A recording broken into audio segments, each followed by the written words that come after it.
The last thing I heard before the station doors closed behind me was my aunt laughing. Not a nervous laugh. Not an "oh no, we forgot her" kind of laugh. A real full-bodied laugh. The kind that comes from deep in your chest when something genuinely delights you.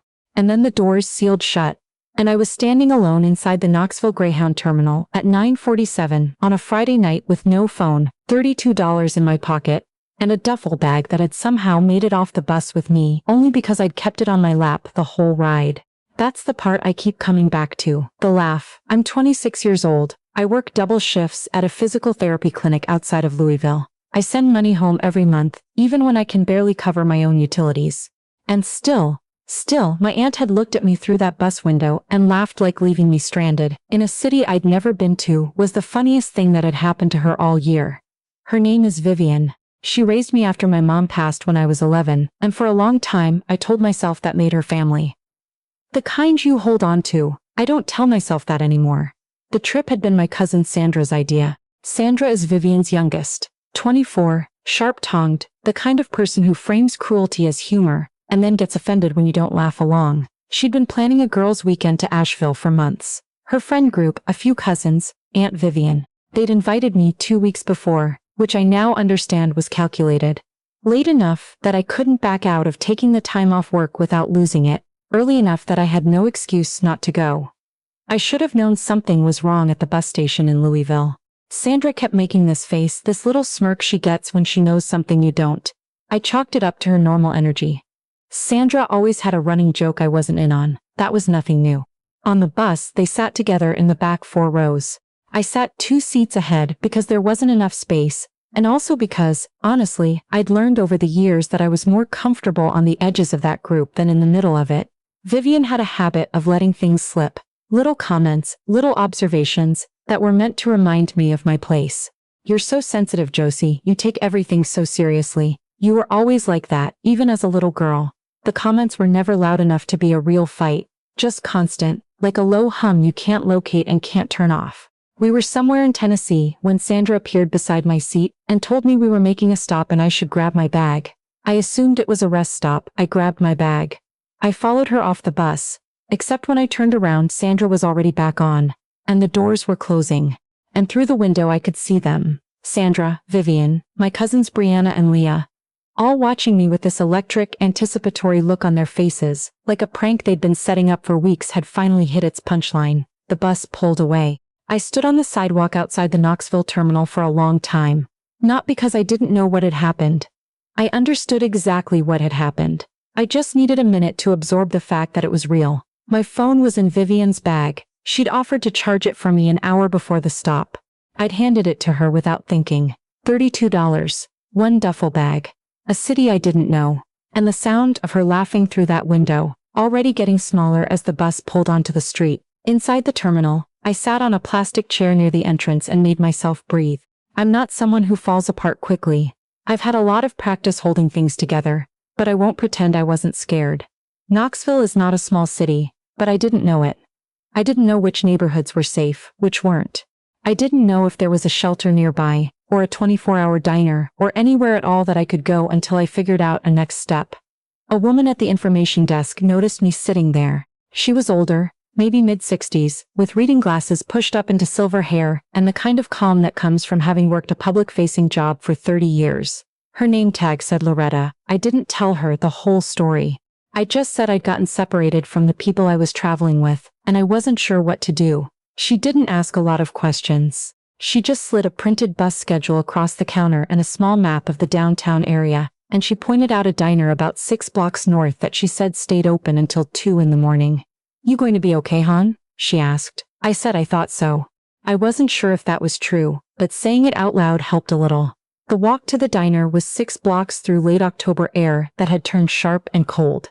I had a hoodie in my bag, but I hadn't expected to be outside at night, and by the time I pushed through the diner door I was shaking slightly. From the cold, I told myself. Just the cold. The place was called Eddie's. Checkered floors, vinyl booths, the particular smell of coffee and bacon grease that lives permanently in the walls of old diners. There were maybe 8 other people inside at that hour. A trucker at the counter. A young couple in a corner booth. An older man sitting alone by the window with a paperback novel and a piece of pie he'd barely touched. I took a booth near the back and ordered the cheapest thing on the menu. Black coffee, $2, and sat with my hands wrapped around the mug and tried to think clearly. My options were, find a way to call someone, find somewhere to sleep, or find a way back to Louisville tonight. The last one was the only one I actually wanted. The problem was that a Greyhound ticket back to Louisville from Knoxville on a Friday night was going to cost somewhere between $40 and $60. I had $32.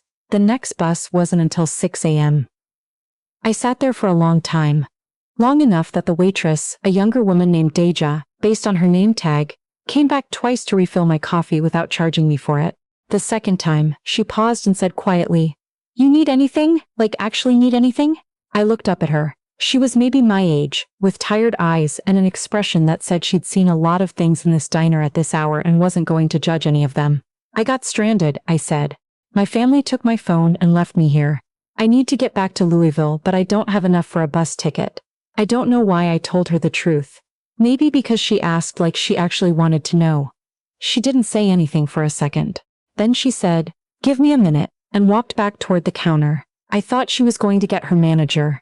I'd been in situations before where asking for help in public had led to being escorted out, and I was already calculating how far my $32 would stretch at a motel on the edge of town.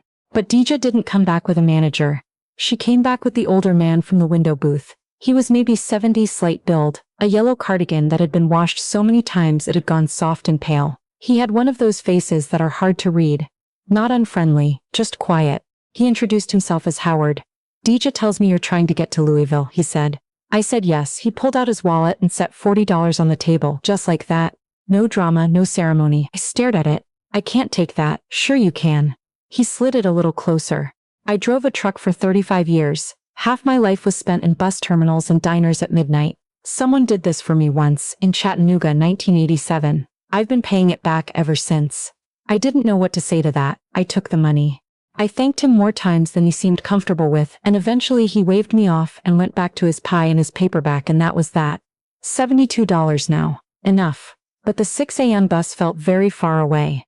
Deja came back around midnight and told me the manager had gone home, and she didn't care how long I stayed.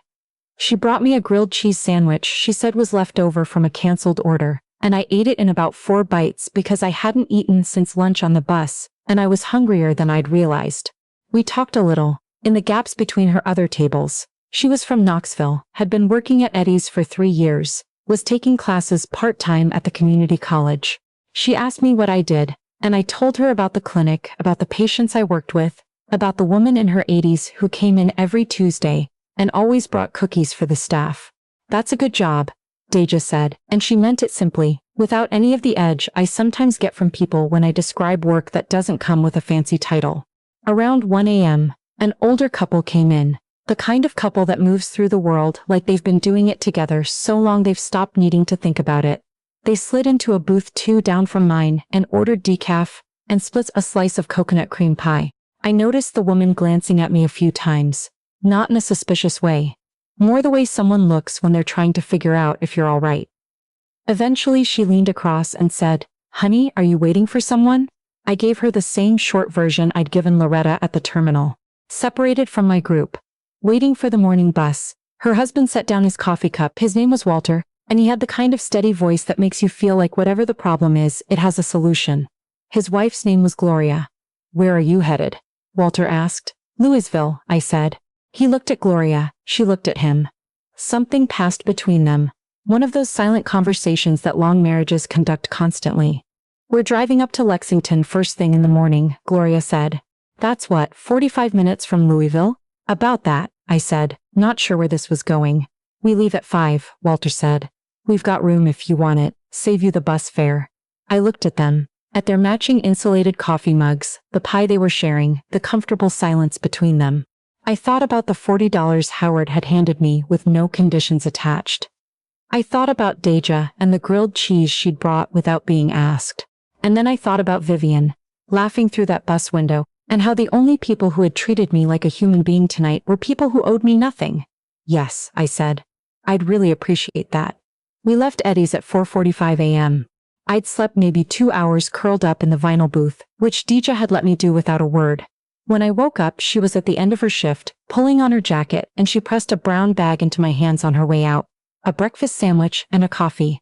Safe travels, she said, and then she was gone. Walter and Gloria drove a clean, older model Buick that smelled like pine and coffee. Gloria sat in the passenger seat with a travel pillow and a thermos. Walter drove with the quiet focus of someone who'd logged a lot of highway miles. We listened to soft country radio for the first hour, and nobody felt the need to fill the silence, which was the most restful thing I'd experienced in days. Somewhere past Jellicoe, Gloria turned around from the front seat and asked what had really happened. I told her. The whole thing this time. Vivian raising me after my mom died, the years of small cruelties dressed as jokes, the trip, the bus window, the laugh. I told it flat, without crying, though I could feel the tears sitting just under the surface the whole time. When I finished, the car was quiet. My sister did something like that to me once, Gloria said finally. Not the same, but close enough. She didn't elaborate. She just turned back to face the windshield. Some people use love as a leash, she said. Doesn't mean you're obligated to wear it. I didn't say anything. I just looked out the window at the morning light, starting to come up over the hills, that particular shade of gray gold that only happens at the seam between night and day, and I thought about what she'd said. Some people use love as a leash. I'd spent 15 years wearing mine without ever calling it what it was. They dropped me at the Waffle House on the edge of Louisville at 7:20 a.m. Gloria insisted on waiting until I'd called someone on Walter's phone, my coworker Tamsin, who picked up on the silent ring and didn't ask any questions, just said she'd be there in 20 minutes. I stood in the parking lot after their Buick pulled away and felt something I hadn't felt in a long time. Not happy exactly. Not okay exactly, something quieter than both of those things, like a settling. Tamsin pulled up in her green Civic and got out and looked at me, and said, "You want to talk or you want coffee?" "Both," I said. "Good answer," she said. My phone showed up on my doorstep 2 days later. Vivian had mailed it priority shipping, which told me exactly how scared she was. There was no note inside, just the phone and a padded envelope with my name written on it in her handwriting. She called the next morning. I let it go to voicemail, and then the morning after that, and the morning after that. Sandra texted twice. The first message said, "Josie, come on, it was just a prank, don't be dramatic." The second said, "Seriously, you're being so extra about this."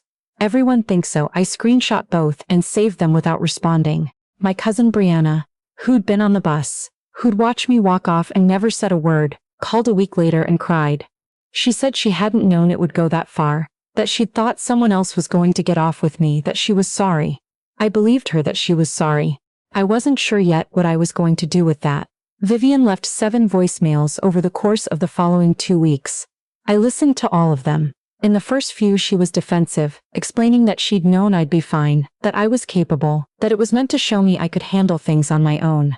By the 5th one, the tone had shifted. She sounded smaller. She said she'd been up at night. She said she knew she'd made a mistake. She said she loved me, had always loved me, that she'd done her best with me after my mother died, and she hoped I knew that. I sat with that voicemail for a long time. Here's the thing I've had to sit with too. She's not entirely wrong that she did her best. Her best just wasn't very good. Her best included 15 years of quiet put-downs and pointed jokes and holding my gratitude over my head like a debt I could never fully pay. Her best included a bus window in Knoxville and that laugh, that genuine delighted laugh, as she watched me realize what was happening. You can acknowledge someone's limitations and still decide you don't want to live inside them anymore. Those two things can be true at the same time. I went back to work on Monday and I didn't tell most people what had happened. Tamsin knew. My coworker Ray could tell something was different but didn't push. The woman in her 80s who comes in every Tuesday, her name is Bet.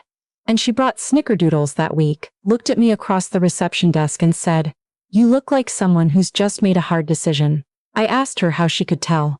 "You look lighter," she said. Hard decisions do that sometimes. I think about Howard and his $40, Loretta with her bus schedule and her quiet steadiness, Deja and the grilled cheese, Walter and Gloria and the Buick and the morning light over Tennessee. I think about how none of them owed me a single thing. How each of them gave me something anyway. Not because of who I was to them, but just because I was a person in front of them who needed something. I grew up being told that family was the only thing you could really count on. I grew up believing it too, the way you believe things that are said to you early enough and often enough. But I was standing in a bus terminal at 9:47 on a Friday night in a city I didn't know. And family was the reason I was there. And strangers were the reason I got home. I haven't called Vivian back. I don't know yet if I ever will. What I know is that I went to work last Tuesday, and Bet brought snickerdoodles, and I ate 2 of them at my desk, and they were good, and I paid my rent on time this month, and I didn't send money home, and none of those things destroyed me, the way I'd always been quietly told they would. I'm still here. I'm still fine. I made it back on my own. With a lot of help from people who had no reason to give it, and that is something no bus window and no laugh can take away from me now.